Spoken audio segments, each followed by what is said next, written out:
Akšom hajrulaj, dobro večer, dragi sugrađani i gledalci. Javljamo se iz Đacilenda u Novom Pazaru i ja kao arhitekta i urbani planer i kao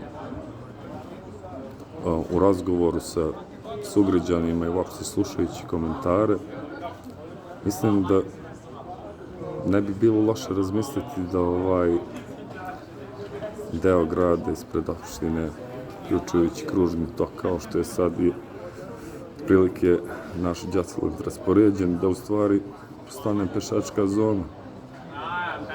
Baš je bilo dobro i komentara u vezi toga da nema buke, manje zagađenja, više prostora za aktivnosti mladih i u suštini mnogo bolji doživljaj Novog Pazara, tako da šta mislite?